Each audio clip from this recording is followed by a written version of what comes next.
My father always said he didn't believe in favorites. He'd say it like a slogan, like a defense. I treat both my sons the same. He said it to teachers, to neighbors, to his church friends, to anyone who noticed the bruises on my arm or the way I flinched when my older brother raised his voice. He said it even when Sean, the golden boy, was smashing things in our house, stealing money, dropping out, getting arrested, and coming back like nothing happened. He said it after I started sleeping with my door locked. After I stopped talking at dinner. We're a family, he'd say. You're both my boys. But when Rick died, I found out exactly how he'd measured us. And I wasn't even on the scale. We sat in the lawyer's office, 4 of us crammed into a beige, windowless room that smelled like old paper and anxiety.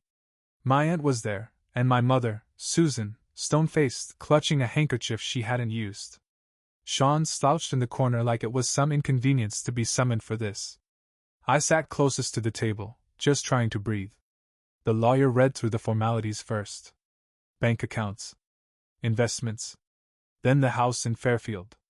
The property located at 2125 Grandview Terrace will be transferred in full to the decedent's eldest son, Sean M. Kerr. I blinked. Thought maybe I'd misheard it. The house? The house I grew up in. The house I took care of after Rick got sick? The one I drove to every weekend to mow the lawn, fix the fence, shovel snow? The house I literally slept in 2 nights a week so Susan wouldn't have to be alone. That house? He gave it to Sean? Sean didn't even flinch. Just nodded like he'd already known. The lawyer continued. As per the remainder of the estate. I held my breath. All remaining possessions, cash assets, and belongings are to be distributed according to the attached list. There are no allocations made to the decedent's younger son, Dylan. Silence. Complete silence. It was the kind of quiet that feels like a scream. The kind where you can hear your heartbeat, but nothing else. No one looked at me. Not even Susan. I opened my mouth, but nothing came out. My throat had closed. I stood up. I think there's been a mistake, I said. My voice was thin, like paper. The lawyer looked at me over his glasses. This is the final will. Signed and notarized. But he wouldn't, he said. I couldn't even finish the sentence. He wouldn't do that. Except he did. Afterward, I didn't go home. I couldn't. I walked out of that office like the floor had dropped out from under me. I got in my car and just sat there, staring at the steering wheel. My hands wouldn't stop shaking. I kept hearing it. There are no allocations made to the decedent's younger son. Not even a mention. Not a watch. Not a letter. Not a photo. Not a token gesture. Nothing. It wasn't just about the money. It was about being erased. About someone I spent my life trying to please looking at me one last time and deciding I didn't matter. I didn't sleep that night. I lay in bed staring at the ceiling, cycling through a dozen half-finished thoughts. Maybe there was another will. Maybe there was a codicil no one mentioned. Maybe the lawyer had misread it. I even convinced myself that there had to be a copy locked in a drawer somewhere, something that would make sense of it all. But the deeper I spiraled, the louder the same sentence kept ringing in my ears. There are no allocations made to the decedent's younger son. It wasn't a mistake. It was a decision. The next morning, I didn't bother with work. I got dressed, got in my car, and drove to the house in Fairfield. Not my house anymore. Not legally. But the one I'd patched, painted, fixed, and mowed for the last 3 years. The one I used to call home. Susan answered the door with a confused expression, like I wasn't supposed to be there. I said nothing at first. Just stepped inside. She didn't stop me. I walked past the kitchen, through the narrow hallway, and into the living room, the same room we'd all sat in the night Rick came home from the hospital for the last time. I need to ask you something, I finally said, my back still to her. She didn't reply. Just hovered by the doorway, arms crossed. Did you know? I asked. That he left me nothing. Still nothing. Did you know? I repeated, turning to face her. That he gave everything to Sean? She blinked once. I did. It hit like a slap. Not the shock of it, the certainty. The way she didn't hesitate. like she had rehearsed this moment, and was ready for it. Why? I asked. Why would he do that? She stepped forward slowly, like she was speaking to someone she pitied. You never needed anything, she said. That sentence stunned me. You were always the strong one, she added. You didn't ask for much. You were independent. Sean needed more help. I laughed. Not because it was funny. Because it was ridiculous. Help? I said. You gave the house in Fairfield to someone who once punched a hole through the drywall during Thanksgiving dinner. Someone who stole your jewelry and blamed it on me. She didn't flinch. We thought if he had something of value, something to keep him grounded, maybe he'd change. You thought giving him a house would make him a better person? She looked at me then, really looked at me, and for a moment I saw something underneath all that cool detachment. Guilt. Shame. Fear. But it vanished as quickly as it surfaced. It was your father's decision, she said flatly. And I respected it. I felt my throat tighten. So that's it. You just went along with it. She nodded. I took care of him, I said. I stayed. I showed up. And you both looked at that and thought, he doesn't need anything. She didn't argue. Didn't defend. She just stood there, letting it land. That was the answer. Not a mistake. Not an oversight. A choice. I sat down on the old couch. The one with the fraying armrest and the cushion I used to nap on after school. It suddenly felt foreign, like furniture in a stranger's house. I never asked for anything, I said quietly. Because I didn't think I had to. Susan didn't move. I couldn't tell if she wanted to speak or wanted me to leave. I didn't ask for the house, I went on. I didn't ask for money. But I did expect something. A gesture. A note. A box of Rick's things. Something to show I mattered to him. You did matter, she said finally.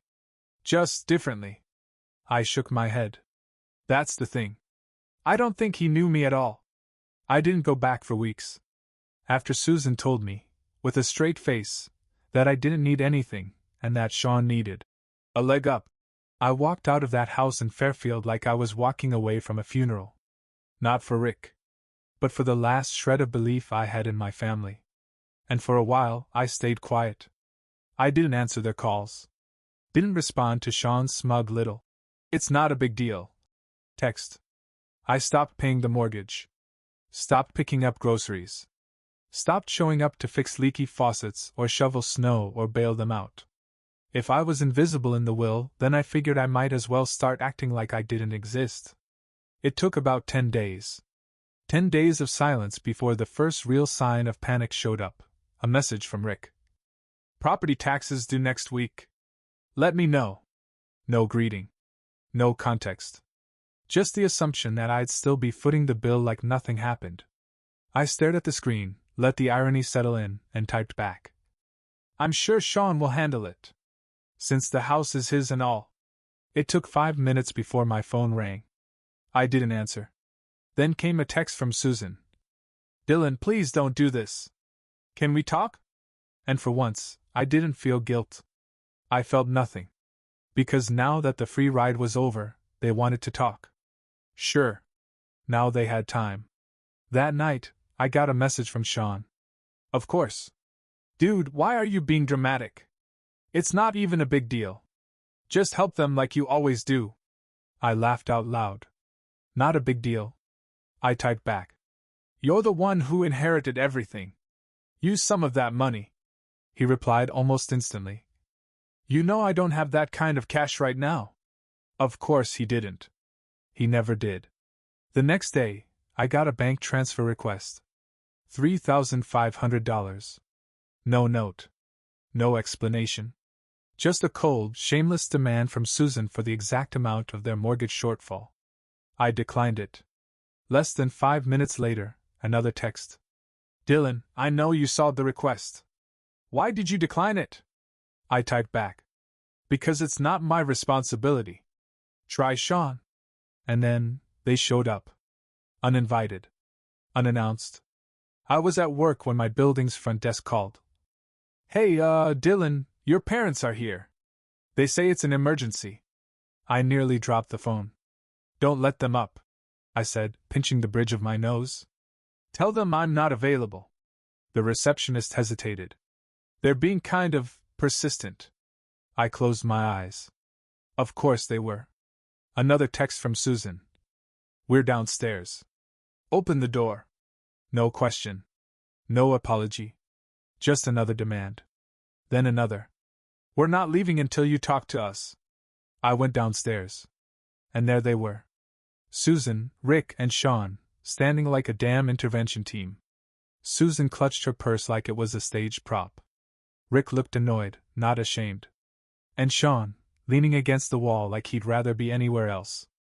Dylan, Susan said, reaching for me. We need to talk. I didn't let her finish. No, I said. You need to leave. Her face twisted. Excuse me?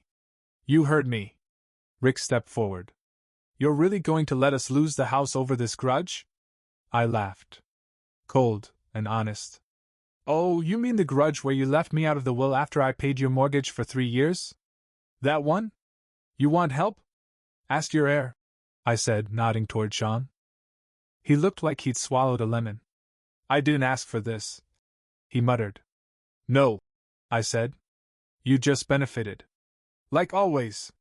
Susan gasped. Dylan, that's not fair. We only did what we thought was best for the family. I tilted my head. Best for the family?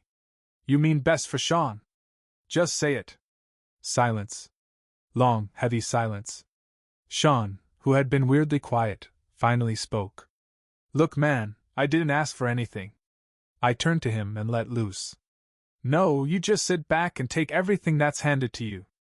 You're 28 years old, Sean. Get a job. His face turned red. Dude, what the hell? You heard me, I said, stepping forward. You want to inherit the house in Fairfield? Start acting like a homeowner. You want to be the golden child? Start paying their damn bills. I'm done being your personal bank.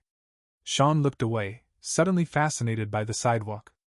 Susan took a deep breath, recalibrating her guilt trip. Dylan, he's your brother. Yep. And I've supported him longer than either of you ever have. Rick's voice darkened. You're being selfish. I laughed. That's rich, coming from you. I gestured between them. You two decided Sean deserved everything, and I deserved nothing. Now that the bills are stacking up, you want me to fix it. You want me to pretend none of this happened. But it did. And it's not my mess to clean up anymore. Susan's voice sharpened. We thought you'd be mature about this. I raised an eyebrow. Mature? You mean quietly accept being betrayed and keep paying your bills? Yeah, hard pass. Rick stepped forward, trying to loom over me like he used to when I was a kid. Dylan, we raised you. We gave you everything. The least you can do is help us now. I looked him dead in the eye.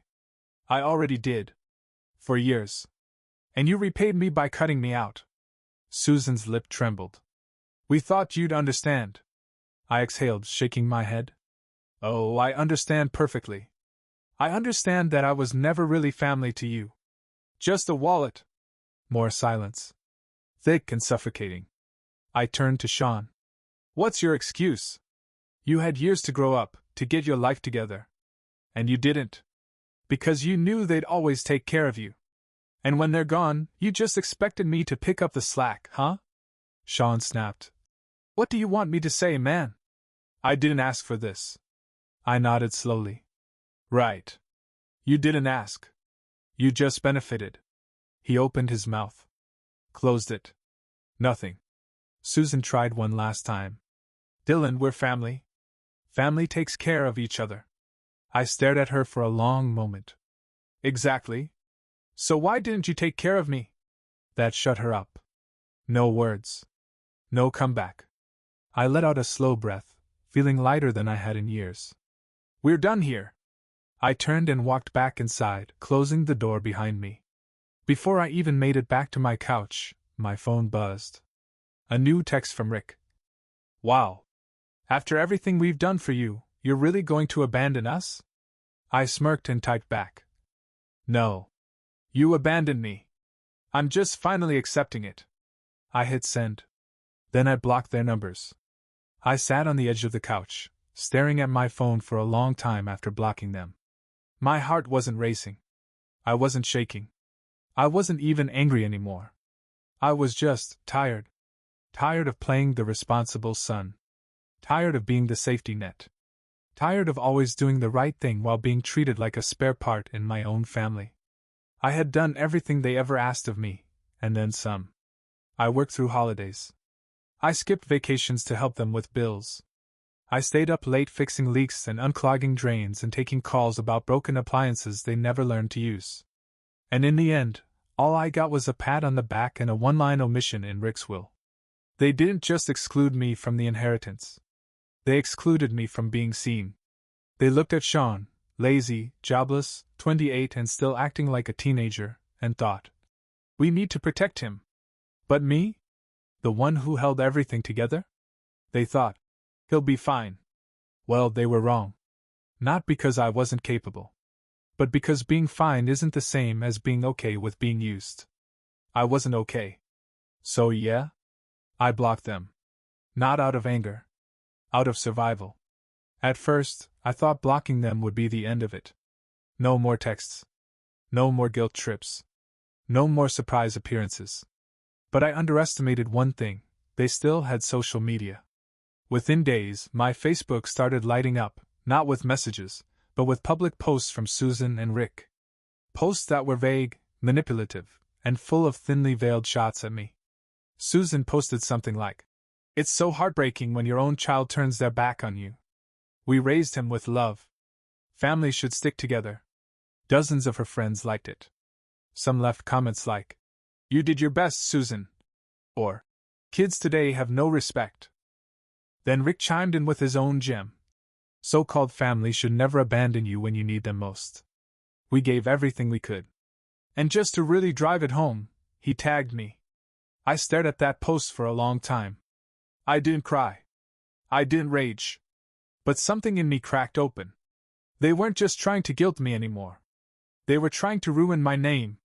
Make me look like the selfish, ungrateful son while they played the martyrs. And then, the cherry on top, Sean joined in. He posted a filtered selfie of himself sitting on the porch of the house in Fairfield with a caption that read, "Some people think money is more important than family. I know what really matters. I'll always take care of Mom and Dad." The audacity. The performance. The utter rewriting of reality. That's when I knew I couldn't stay quiet anymore. I opened my Facebook. I didn't tag them. I didn't name names. I just wrote the truth. Here's what I wrote. "I've been quiet out of respect. But when your name is being dragged publicly, you have to speak up. I've supported my parents financially for years, from covering their mortgage and groceries to fixing up their home and being there whenever they needed me. I didn't do it for attention. I did it because I believed family shows up. But recently, I found out that while I was holding things together, they were preparing a future without me. They left me nothing in their will. Not a thank you. Not a keepsake. Nothing. Everything, and I mean everything, went to someone who has never contributed a dime, who hasn't worked in years, and who spent most of their adult life being bailed out. That person now has the house in Fairfield, the accounts, the assets. I was erased. And when I finally stopped funding their lives, they called me selfish. I'm not sharing this for pity. I'm sharing it because the version of me they're selling to the world, the ungrateful son, doesn't exist. I gave more than anyone asked of me. And I was discarded the moment I said no. So no, I'm not the villain in this story. I'm just someone who finally learned the cost of silence. I hit post. Then I logged out. I didn't check it for a day. When I finally did, my inbox was full. Cousins. Old friends. Even a few of Susan's church acquaintances. Some just left likes. Others messaged privately. "I always wondered why they treated you like that," or "You didn't deserve that, man." One message hit me hardest. It was from my dad's old coworker. "Rick talked about you like you were the one holding the family together. I had no idea this is what they did. I'm sorry." For the first time in weeks, I felt seen. I wasn't crazy. And I wasn't alone. I figured the worst was behind me. I'd told my truth. I'd blocked their numbers. I'd made peace with walking away from the people who raised me, because they clearly never planned to stand beside me when it counted. But then I got a call that stopped me cold. It was from Rick's lawyer. The same one who had read the will. His voice was calm, too calm, like he wasn't sure how I'd react. "Dylan," he said, "I know things have been tense, but something came up that I think you should see. Can you stop by the office?" I hesitated. "Is this about the will?" I asked. "Yes. But not the one we already reviewed." I froze. I sat across from him in the same chair I'd sat in during the original reading. But this time, the atmosphere felt different, less official, more unfinished. He placed a sealed envelope on the desk between us. "This was found in a locked drawer in Rick's old desk," he explained. "It wasn't part of the official record. But based on the date and handwriting, it may change things." My fingers hovered over it. The handwriting was unmistakable. It was Rick's. I broke the seal and unfolded the letter. The paper was yellowing, like it had been there a while, maybe years. And as I read it, my stomach turned. "Dylan, if you're reading this, it means I'm gone, and something didn't go the way it should have. I want you to know that what's in the official will, that's not what I originally intended. The truth is, I wasn't proud of how I raised you and Sean. I should have treated you both equally. But I didn't. You were always the one who kept things together. And I took advantage of that. I assumed you'd be fine no matter what. I was wrong. Susan insisted we rewrite the will. She said Sean needed it more. I didn't fight hard enough. I failed you. There's a copy of the original version, the one I wrote before we changed it, in the safe in the basement. Combination is your birthday. Do with it what you want. I'm sorry. Rick." I sat in stunned silence, the letter trembling in my hands. My father had left me out on purpose. But not entirely by his own choice. Susan had pushed for it. And he'd let her. He hadn't stood up for me, not when it counted. Not even on paper. I thought knowing the truth would bring closure. Instead, it cracked something deeper. The betrayal wasn't just neglect. It was silence. He saw what was happening. He felt the weight of it. And he still went along with it. Even worse, there had been an earlier will. One that included me. And it was still out there. Locked in the basement safe. I stood up. "I need to see it," I said. The lawyer nodded. "It's your call. But if the date checks out, and the signature is valid, it might carry more legal weight than what's currently filed." I walked out of that office with a storm building in my chest. If that original will said what I thought it did, then the house in Fairfield didn't legally belong to Sean after all. And suddenly, things weren't over. They were just getting started. That evening, I drove to the house in Fairfield for the first time since I'd slammed the door in their faces. I wasn't sure what I expected. Locks changed, lights off, maybe even Sean lounging on the porch again like he owned the world. But when I pulled into the driveway, the house was dark. No cars. No lights. Just silence. I still had a key. They hadn't changed the locks. Probably didn't think I'd ever come back. I let myself in. The place smelled like dust and old memories. I walked through the hall without turning on the lights. I didn't want to see the photos. The fake smiles. I made my way to the basement, found the safe tucked behind a stack of old paint cans, and punched in my birthday. It clicked open. There it was, a manila envelope marked "Revised Draft, July 2018.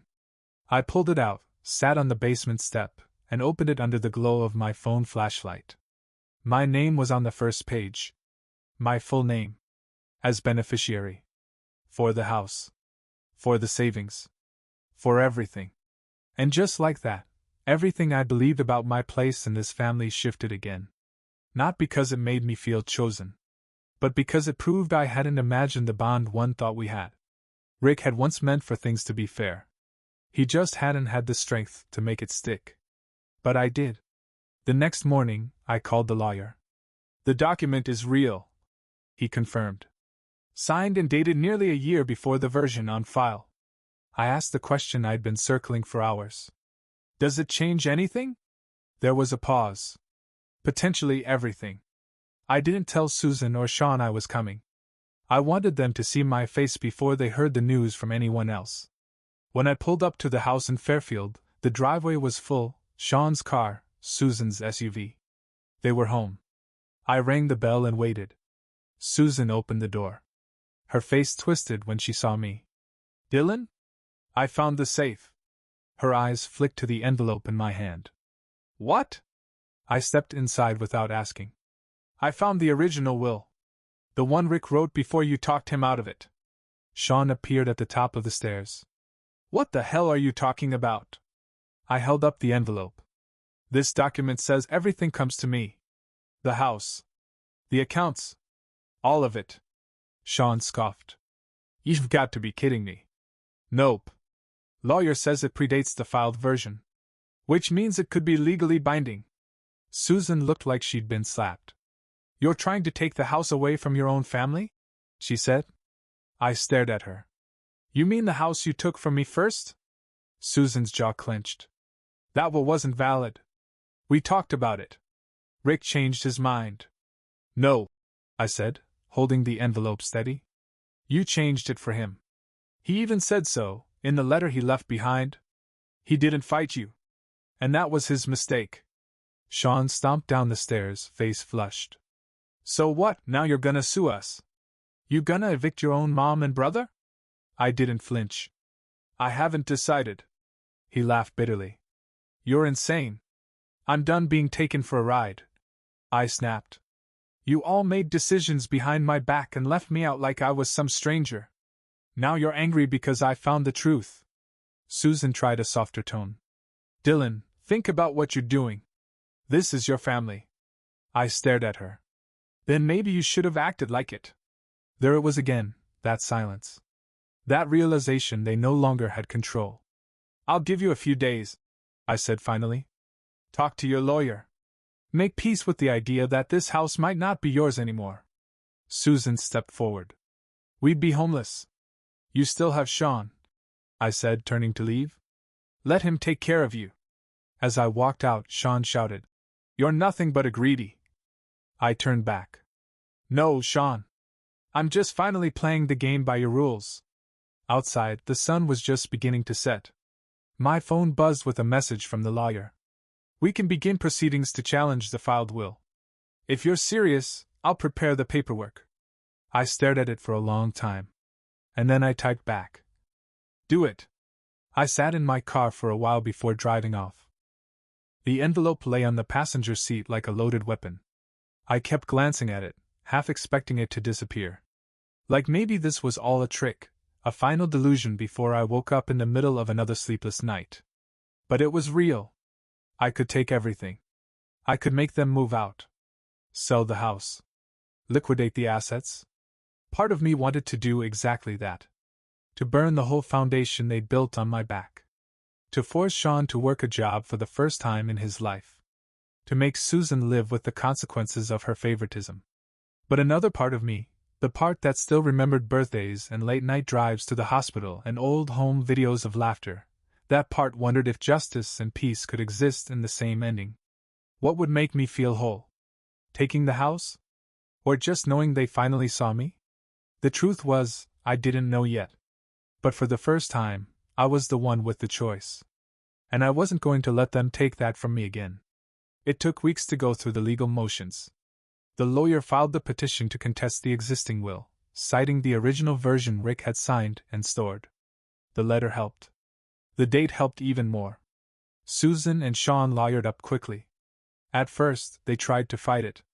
Claimed the old version was irrelevant. That Rick had moved on. But when the handwriting analysis and witness testimony lined up, the reality hit them. The court might overturn the whole thing.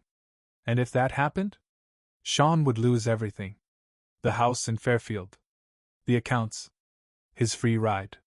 Susan would be out of the home she just guilt everyone into defending. And me? I'd win. On paper anyway. But here's the thing about justice. Sometimes, getting it doesn't feel like you thought it would. The deeper the case went, the more public it became. Friends heard.